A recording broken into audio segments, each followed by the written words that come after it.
Maharashtra. Yeah, unlike Maharashtra. So, so here is someone, Shelley, that brings me to that question. That BJP is saying that we delivered in states. If we promised we delivered, it's not freebie per se. But in case of Aam Aadmi Party, you made that promise of 2100. It's your government in power. Why didn't you pay a single installment? First of all, the spokesperson is talking about the campaign done by BJP. No, he's not a spokesperson, he's an analyst. That was a negative campaign.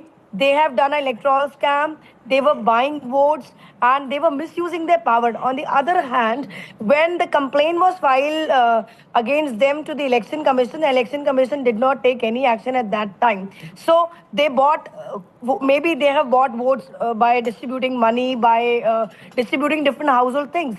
But BJP is very overconfident, and definitely this time Bharatiya Janata Party again, even after 27, 28 years back, the Delhi people have already rejected them, and this time also Bharatiya Janata Party will not Pragya of the BJP and you're talking about fulfilling the promises. What about the 15 lakhs which they promised to transfer into the bank accounts of the we will wait for all this. Your reaction, BJP's reaction in just a bit.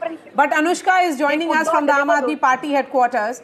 I want to understand what's happening at the AAP office. I've covered Aam Aadmi Party from the times that they started, from the Anna Hazare movement. We have seen that enthusiasm, euphoria around Mr. Kejriwal's brand of politics, how he was this outsider who completely disrupted politics of the country. And now, what are you seeing there? The Jhadu, how is it looking?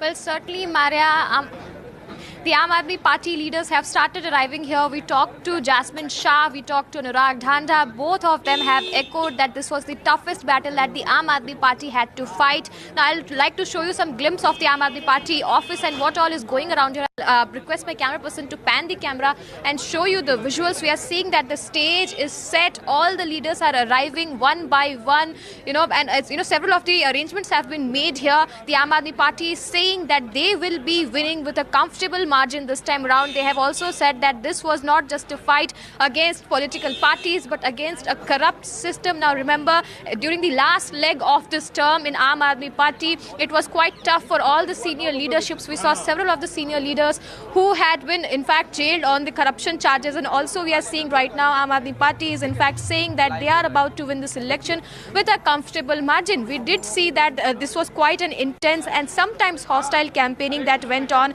We also saw that the Congress was fighting for resurgence. The BJP was in fact trying to give a tough battle, and also the Aam Aadmi Party's fight for survival. Today is the day when people will get to know what Delhi has decided. But also we are seeing that the Aam Aadmi Party had to face quite a... Okay, we will come back to you. Charu Pragya of the BJP joins us. Charu, what's happening? When you're going on vacation, half the fun is the anticipation. Booking.com, booking.yeah.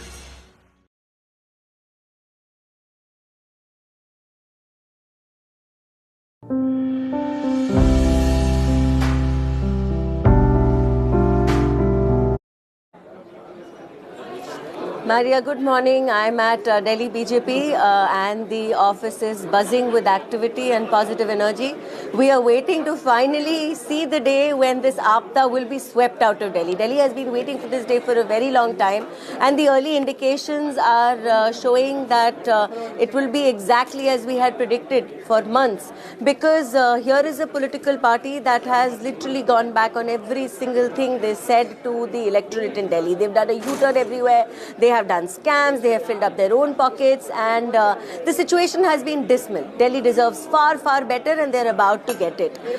Interestingly, all three of the tallest AAP leaders are trailing right now, starting from Arvind Kejriwal, and then Atishi, and then Manish Sisodia.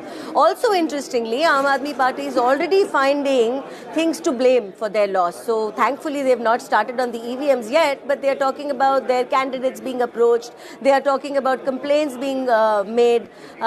Again, they have not backed any of this up with any proof. In fact, we've not even heard the names of the 16 candidates who have apparently who've been approached. And when the Delhi Anti-Corruption Bureau tried to investigate this, they were turned back. No details were given to them. So all of this is indicative of a massive loss coming Aam Aadmi Party's way, and I'm waiting We'll to wait for that. that. Charu, we'll wait for that. It's 8:40. It's only postal ballots. Perhaps now we can tell our viewers that the counting of EVMs have begun. So the counting of EVMs have begun very early in the day. In next few minutes, around 10:30 is when picture will be clear. So we can say it's picture abhi baki hai. So wait for your thoughts. Lots to analyze, lots to contemplate, lots to think about that. How did the BJP in particular manage that answer when it is about face versus face? They completely said we will not be getting into that domain. When it is about Arvind Kejriwal versus who, repeatedly that question was asked during the course of the campaign. BJP refused to engage on that issue. We have Tanushka joining us. Tanushka, what's the mood on the ground? You are at Gold Market and Delhi is looking bright and sunny. Yes, exactly, Maria. I am at the Gold Market Counting Centre at the New Delhi, where the New Delhi constituency, polls, booths, ballots are being counted at the moment. It is 8:41 right now. We're 40 minutes into counting. Of course, it's only begun at this point. And high-stakes battle here, right at the booth where I am at this counting centre. Saurabh Bhardwaj, the candidate from Greater Kailash, had gone in earlier.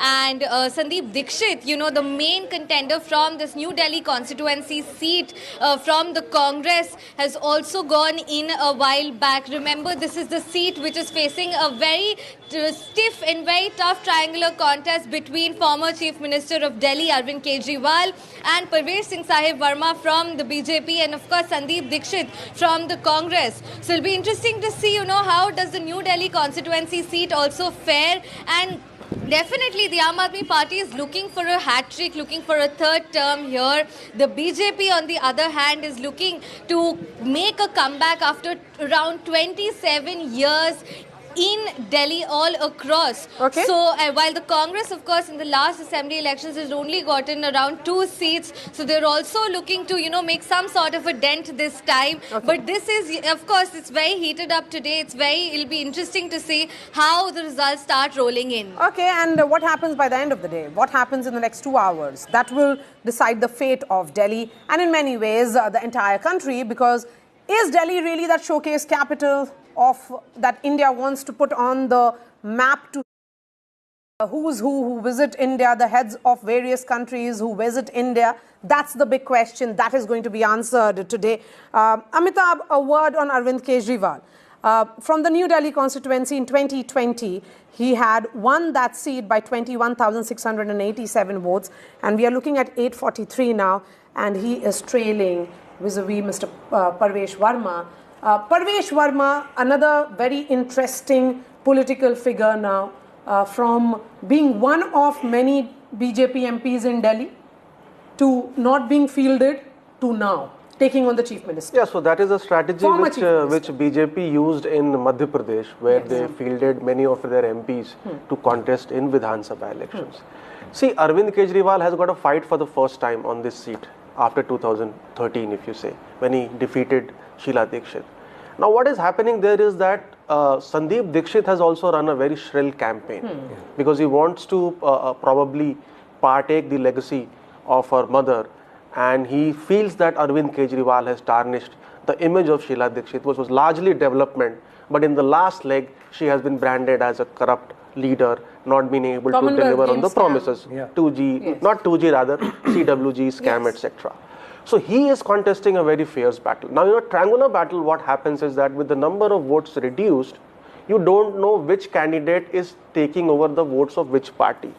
Now, if Sandeep Dikshit is able to make significant dent in the vote share of Aam Aadmi Party or Arvind Kejriwal, then the BJP obviously has an edge, because the BJP's core vote is higher than Aam Aadmi Party's core vote across the state. Okay, Amitabh, one question that I have for you. We talk about the difference between the Lok Sabha and the assembly elections. There is a visible shift. Aam Aadmi Party is at around 24-25 in the Lok Sabha. They go up to 51-52 in the Vidhan Sabha. Is it about the floating voters? Yeah. No, but we know about the split verdict. But what exactly is this 30% vote? No, see, essentially what happens is that, again, the base vote is 24-25. Okay, so the BJP at 8:45 has crossed the majority mark, which is 36 in the leads, which is coming in. Let's be clear, this is trends and very, very early. Ladies and gentlemen, very, very early. It's 37 for the BJP.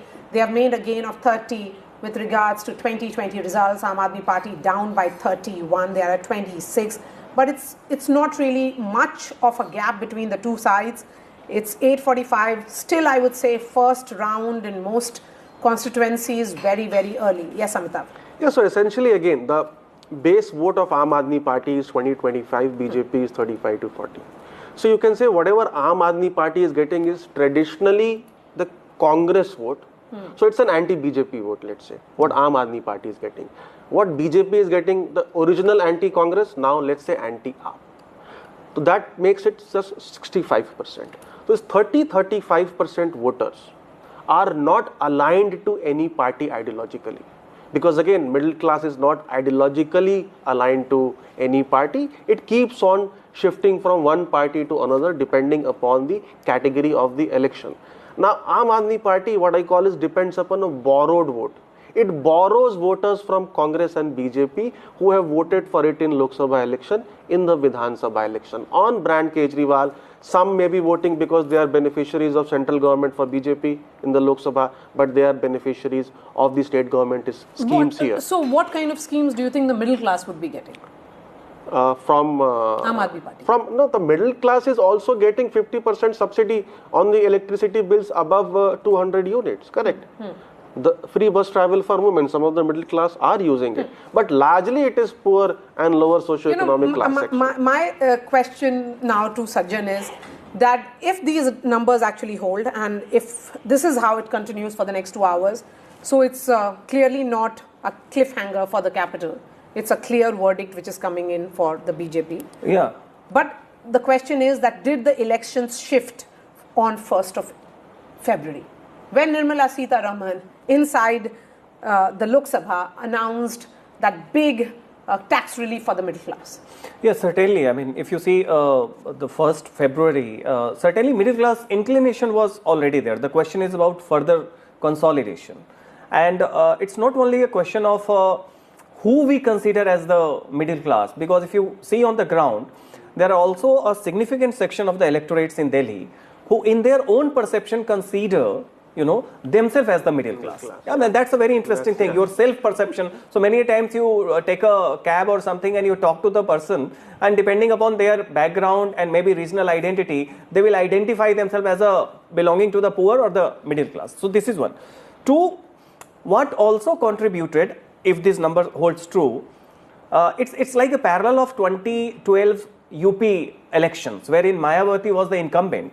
So while Congress therein also did not have much traction, but Rahul Gandhi in Bhatta Parsol and many other, they all collectively along with the BJP contributed to the anti-incumbency sentiment. Primarily it was the Samajwadi Party which became the best bet. Yes. So in this election also, see, we have been talking about how much vote Congress could get away from Aam Aadmi Party base. That's not important. The question is, both Congress and BJP collectively targeted in a synchronized way around the same issue of corruption and failure of governance, the Aam Aadmi Party. And therefore, certainly Congress contribution should also be assessed, not the voting percentage that split away from the Aam Aadmi Party base, but also the contribution to the anti-incumbency move. Amplification of the anti-incumbency and wherein many of the voters, sense of disillusionment amplified, but they chose BJP, as their alternative. Okay. So that is why Okay, so let's have that visual a little